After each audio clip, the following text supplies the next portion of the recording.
From the beginning of this administration, we have pursued a policy of engagement to support human rights and reform in Burma.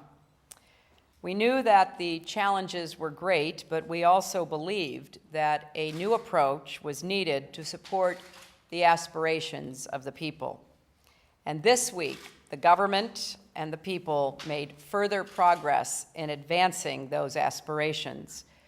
The results of the April 1st parliamentary by-elections represents a dramatic demonstration of popular will that brings a new generation of reformers into government.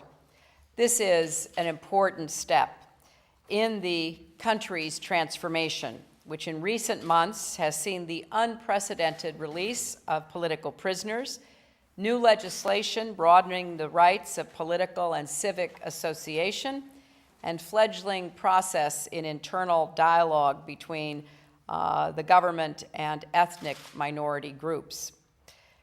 These elections and the progress that we have seen are precisely the kind of step that the President and I envisioned when we embarked on this historic opening. President Thein Sein and many of his colleagues inside the government helped launch their country on a historic new path. And while there is much to be done and significant tests lie ahead, we applaud the President and his colleagues for their leadership and courage.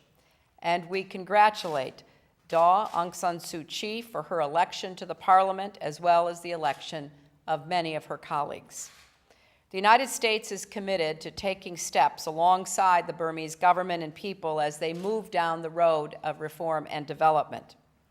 In light of the by-election and the other progress of recent months, we are consulting actively with the Congress as well as our allies and friends in Europe and Asia on our response to these recent developments. We are prepared to take steps toward, first, seeking agreement for a fully accredited ambassador in Rangoon in the coming days, followed by a formal announcement of our nominee. Second, establishing an in-country USAID mission and supporting a normal country program for the United Nations Development Program. Third, enabling private organizations in the United States to pursue a broad range of nonprofit activities, from democracy building to health and education. Fourth, facilitating travel to the United States for select government officials and parliamentarians.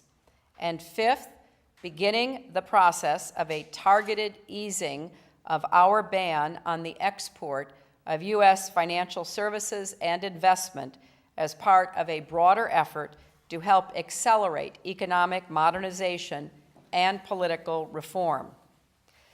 Sanctions and prohibitions will stay in place on individuals and institutions that remain on the wrong side of these historic reform efforts.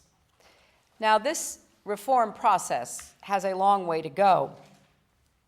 The future is neither clear nor certain, but we will continue to monitor developments closely and meet, as I said when I was there, action with action. We will continue to seek improvements in human rights, including the unconditional release of all remaining political prisoners and the lifting of conditions on all those who have been released.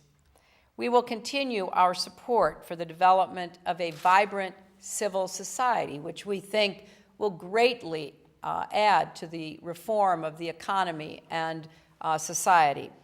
We will continue to urge progress in national reconciliation, specifically with ethnic minority groups. And we will continue to press for the verifiable termination of the military relationship with North Korea. Yet even as we urge these further steps, we fully recognize and embrace the progress that has taken place, and we will continue our policy of engagement that has encouraged these efforts. The leadership has shown real understanding and commitment to the future of their country. That development we hope will be sustainable and produce even more results. As we have done over the last several months, the United States will stand with the reformers and the Democrats, both inside the government and in the larger civil society, as they work together for that more hopeful future that is the right of every single person. Thank you all very much.